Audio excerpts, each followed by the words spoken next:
أحياها نهجا وقيم أنثرها خلقا وشيم أملأها أملا وهمم أعكس منها. السلام علیکم ورحمۃ اللہ وبرکاتہ. الحمدللہ رب العالمین والصلاة والسلام علی سید الانبیاء والمرسلین. ہماری پچھلی 2-3 ہفتے کی جو ویڈیوز آ رہی تھیں ان میں ہم نے اپنے بحث کا موضوع بنایا تھا اسٹوڈنٹس ایلینیشن کو ایجوکیشنل انسٹیٹیوشنس میں. اس کے اندر بات یہ ہوئی تھی کہ 3 وجہ ہوتی ہیں جس کی وجہ سے اسٹوڈنٹس اپنے آپ کو اپنے ہی تعلیمی ادارے میں اجنبی سمجھتے ہیں.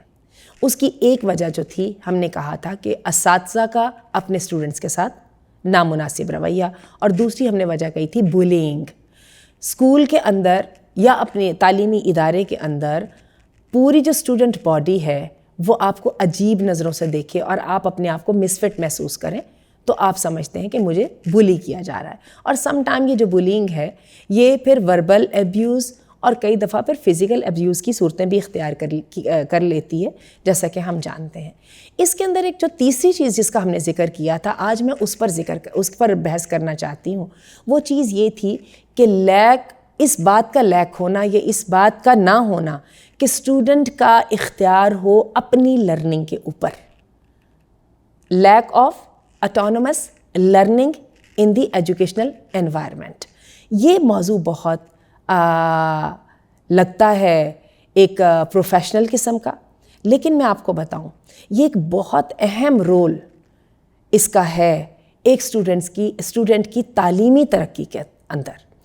ہم پڑھے لکھے والدین جب اپنے بچوں کو اچھے تعلیمی اداروں میں بھیجتے ہیں تو ان تعلیمی اداروں کے اندر ایک بات کا خیال کرنا بہت ضروری ہے کہ اس کے اندر ہمارے بچوں کی لائف سکلز کتنی گرو کر رہی ہیں اور ہمارے بچوں کی اپنی لرننگ میں خود کتنا حصہ داری ہے. At the end of the day learning کرنی تو اسٹوڈنٹ کو ہی ہے نا. ٹیچر کا کام تو صرف گائیڈ کرنا ہی ہے نا. جو کرنے کا کام ہے وہ تو سارا اسٹوڈنٹ کا ہے. لیکن پریکٹیکلی کیا ہو رہا ہے؟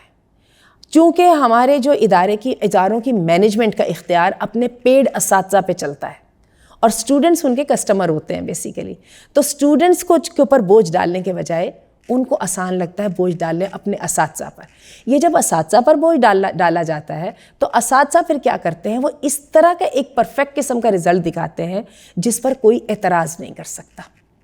اور اس کے اندر بہت ضروری یہ ہوتا ہے وہ ایسا سٹرکچرڈ اور اس طرح کا فارمل ہو اور اس طرح کی کلیئر لائنز رکھتا ہو جو کہ ہر ایک کی سمجھ میں فوراً آ جائے اور اس کے اندر کسی ہینکی پینکی کی گنجائش نہیں ہونی چاہیے. اس مائنڈ سیٹ کی وجہ سے اساتذہ تو کامیاب ہو جاتے ہیں، لمبے لیسن پلانز بھی بنا لیتے ہیں، الٹی سیدھی پاور پوائنٹس بھی بنا لیتے ہیں جو ریلیونٹ ہیں یا نہیں ہیں. اور کیا ہے کہ بچوں کے لیے وہ اپنے اسٹوڈنٹ کے لیے ان کا ایک ہی ذہن میں کرائٹیریا ہے کہ جو میں نے کتاب میں نشان لگوا دیا یا جو میں نے بورڈ پہ لکھ دیا بس اس کو یاد کر لو، اور اس کو اتنا اچھا یاد کرو کہ جب میں ایگزام میں یہی چیز دوبارہ پوچھوں گی تو اس کا جواب تم بھی یہ بالکل بس یہی لکھ دینا.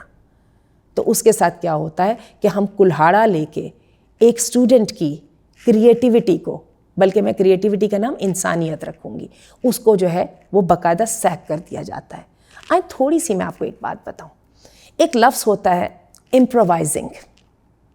موجودہ حالات کے اندر out of the box thinking کر کے ایک ایسا سولیوشن اختیار کرنا جو کسی کے ذہن میں نہیں آیا تھا.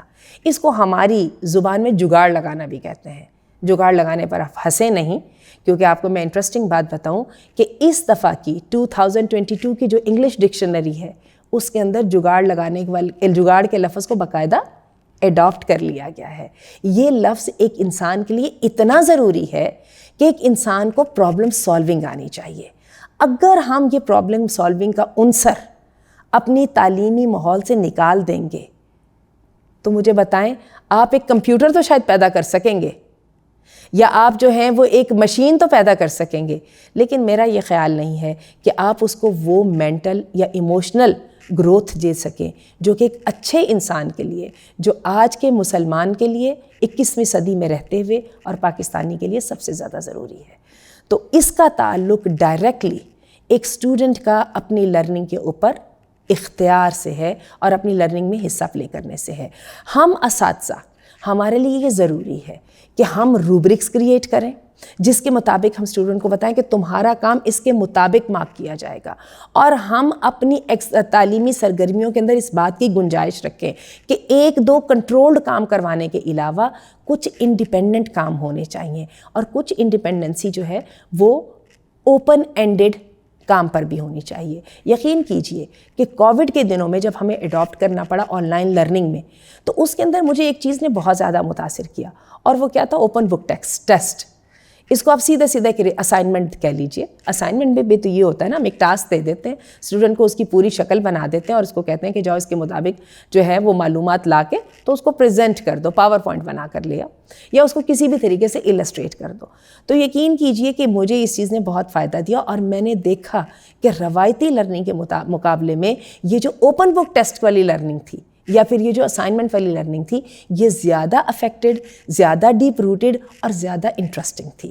یہی وجہ ہے کہ اپنے اسٹوڈنٹس کا انٹرسٹ ڈیولپ کرنے کے لیے اساتذہ سے کا یہ کام ہے کہ وہ ایسے کھیل، ایسی گیمز، ایسی سرگرمیاں متعارف کروائیں جو اپیرنٹلی لکھنے پڑھنے کے ساتھ اسٹیریوٹائپ کی لکھنے پڑھنے کے ساتھ منسلک نہ ہو، بلکہ ان کا تعلق نارمل زندگی سے ہو۔ یقین کیجئے کہ امیزنگ ریزلٹس کے ساتھ آپ حیران رہ جائیں گے، آپ کے اسٹوڈنٹس کی انٹرسٹ کتنا زیادہ ڈیولپ ہوگا اور ان کی لرننگ کتنی زیادہ بڑھ جائے گی۔ لیکن اس سے پہلے کہ آپ یہ کام کریں، میں آپ کو ایک بات پہ وارن کر دینا چاہتی ہوں کہ جب پھر آپ اسیسمنٹ کرنے لگیں گے تو آپ کو اسیسمنٹ میں بھی وہ کرائیٹیریا طے کرنا پڑے گا جو ان کی سیلف ایجوکیشن سے متعلق تھا، اور اس کا کرائیٹیریا آپ کے دوسرے والے کرائیٹیریا سے ٹوٹلی مختلف ہوگا۔